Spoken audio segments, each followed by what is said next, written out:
Welcome to the Daily Decant, your 5-minute briefing on the world of wine.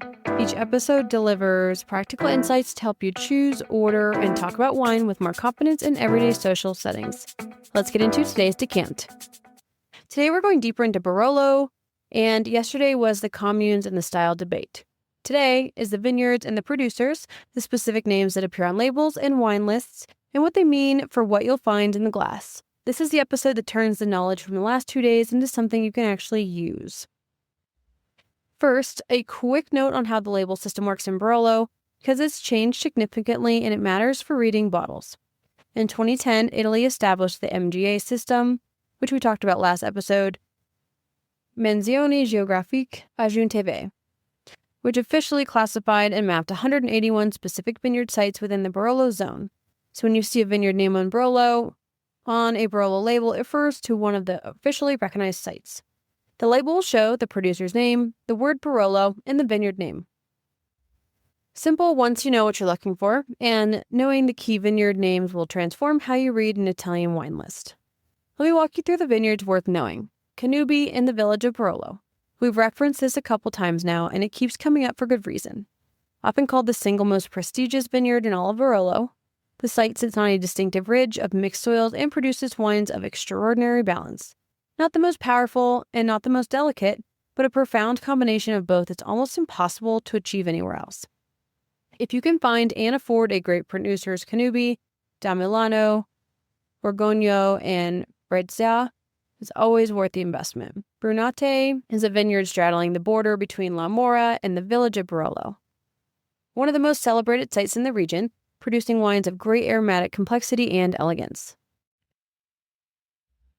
The Cerequio family and Robert Borzio make some of the most definitive bottles from the vineyard, and Brunate tends to produce wines with wonderful tension, but not the most immediately generous, but with a precision that becomes more apparent with age. Cerequio, also in La Mora, and one of the most perfumed, floral, and immediately seductive vineyards in the entire appellation.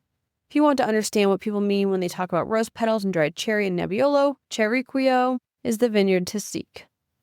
The wine is generous and expressive in its youth without sacrificing the structure needed for aging. Look for producers Michele Cairlo, Borgogno. Rocche di Castiglione, a steep east-facing amphitheater of vines in the Castiglione Valletto that produces wines of incredible depth and mineral precision.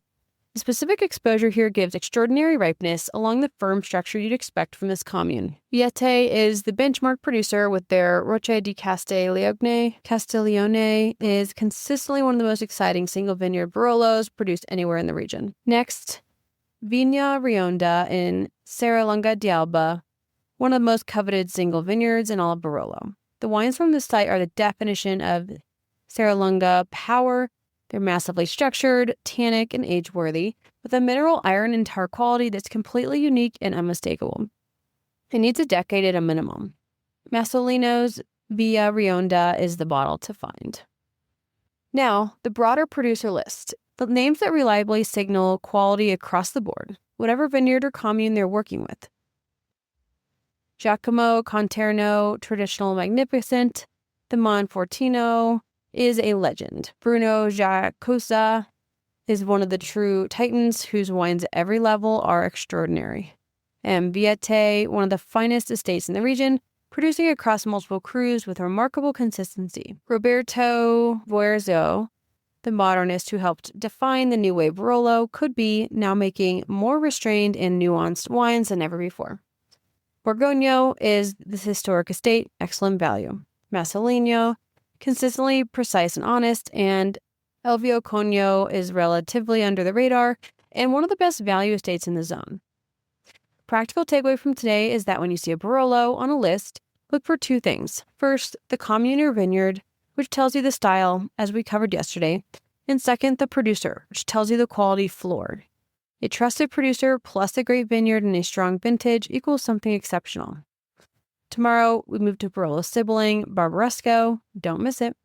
That's today's Daily Decant. If you found this helpful, be sure to subscribe and share with your friends so you can continue building your wine knowledge in just a few minutes a day. See you tomorrow for your next Decant.